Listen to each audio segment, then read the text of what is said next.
Komedian Wildan Delta alias Kiwil menyambangi makam Mbah Kuitang yang kerap menjadi salah satu destinasi ziarah religi warga ibu kota. Bukan tanpa alasan, makam dari almarhum Al-Habib Abdurrahman bin Al-Habsyi yang meninggal pada tahun 1879 itu menjadi tempat ziarah. Pasalnya, dari makam tersebut muncul air yang tiada habis. Padahal di sekitar kawasan Cikini menemukan mata air bukanlah hal mudah. Tetapi dari dalam makam salah satu tokoh umat muslim di Cikini itu, air mengalir tanpa henti sejak 2010 silam. Tidak hanya kemunculan air yang menjadi fenomenal, banyak peziarah yang pernah berkunjung mengaku jika air dari makam Habib Abdurrahman Al-Habsyi itu pun memiliki khasiat menyembuhkan penyakit. Lantas seperti apa kekaguman Kiwil pasca mendatangi kawasan makam Mbah Kuitang tersebut? Di sebelah makam beliau ini ada sebuah apartemen yang apartemen ini untuk mengambil air bumi sendiri, air tanah sini butuh kedalaman sekitar 30 meter. Ini dia makam, sahibul makam dari Al-Habib Abdurrahman bin Abdullah Al-Habsyi. Beliau lahir di Semarang dan wafat di Cikini tahun 79. Lorong yang menuju ke arah makam. Yuk kita ngelihat. Ini dia makam dari Habib Abdurrahman Al-Habsyi. Beliau disinilah dimakamkan. Jadi banyak para peziarah yang menyempatkan untuk minta wasilah, berdoa, juga mendoakan almarhum.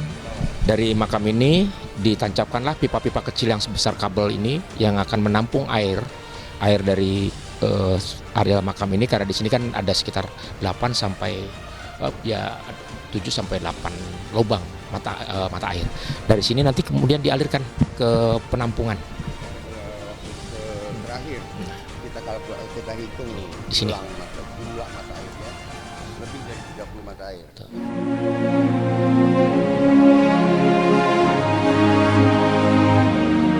Tiba di makam, rasa penasaran Kiwil kian menjadi. Ia tak menyangka dari makam almarhum Mbah Kuitang ternyata memiliki hampir 30 mata air yang mengalirkan air. Bahkan air dari makam Sang Habib dipergunakan warga sekitar sebagai kebutuhan maupun obat penyembuh penyakit.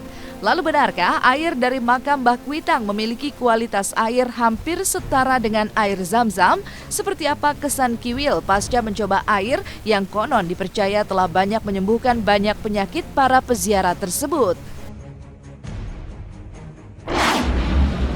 Kiwil udah ada di tempat penampungan air, di mana juga dimanfaatkan buat wudhu. Mungkin kita kembali coba sama halnya kita di Mekah. Di Mekah itu ada tempat air Zam-Zam, di mana air itu bisa buat wudhu, bisa buat minum, bahkan bisa buat obat juga. Begitu juga dengan air yang di sini. Yuk pemirsa. Nah ini.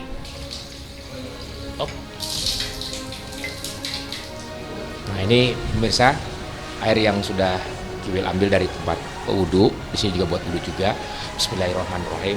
Doain pemirsa, mudah-mudahan sehat selalu, hatinya, batinnya, pikirannya.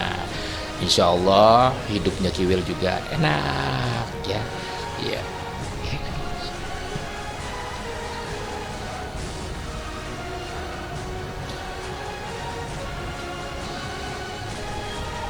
Pemirsa, kalau pemirsa mau ziarah ke sini, datang saja, tepatnya di belakang Rumah Sakit Cikini.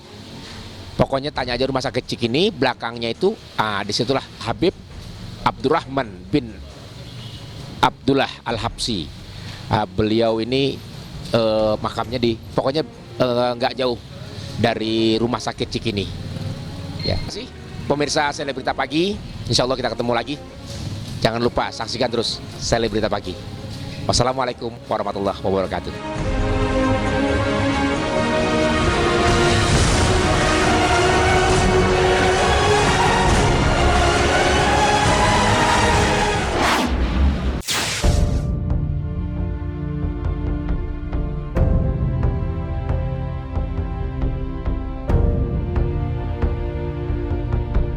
Sementara masih dari kawasan Jakarta Pusat, Dewi Persik mengunjungi mantan seterunya Julia Perez di rumah sakit. Tiba di ruang rawat mantan rivalnya itu, Dewi Persik sempat meneteskan air mata.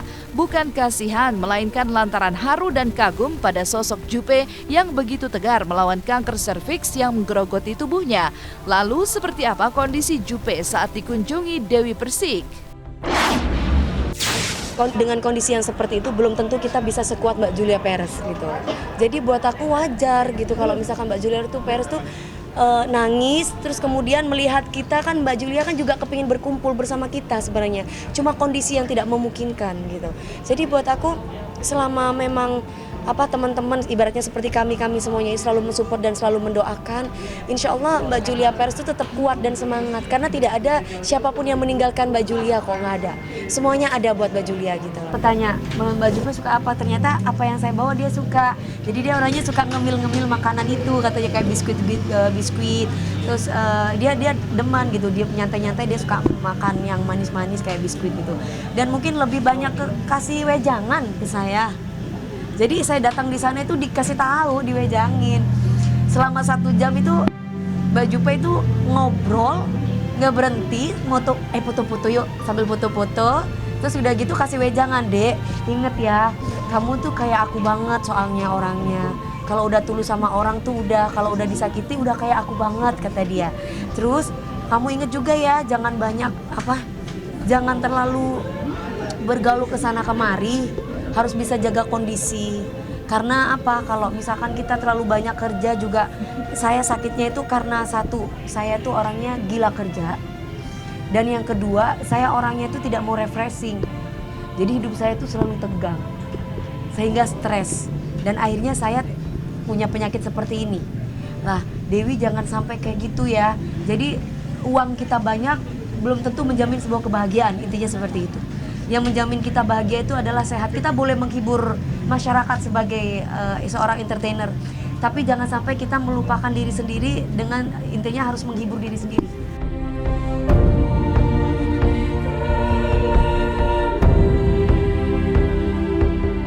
Reunian di rumah sakit ternyata menjadi ajang saling berbagi cerita termasuk soal urusan asmara.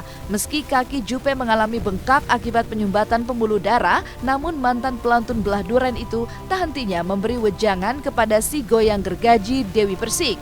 Perseteruan yang sempat membawa keduanya merasakan pengapnya sel tahanan lenyap berganti dengan kisah persahabatan.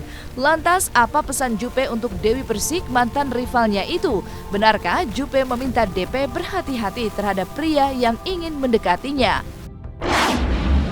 Pertama kali aku nyampe, aku sudah pegang tangannya gitu.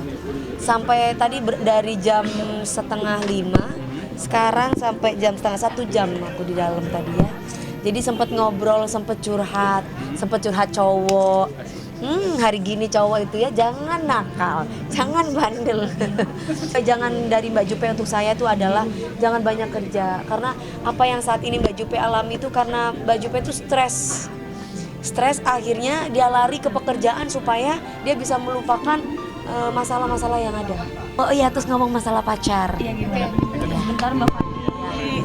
Ngomong masalah pacar, dia bilang sama aku gini, Dek, kamu pacarnya siapa sekarang? Hati-hati ya, cowok tuh kayak begitu biasanya. Iya Mbak, aku nggak ada, aku lagi. Apalagi aku sekarang lagi mikirin penyakit aku, gimana aku bisa sembuh, kamu doain aku ya gitu. Terus aku sih dulu ada yang deket-deket, tahu-tahu minta beli ini, udahlah ya katanya gitu. Terus kalau kamu gimana?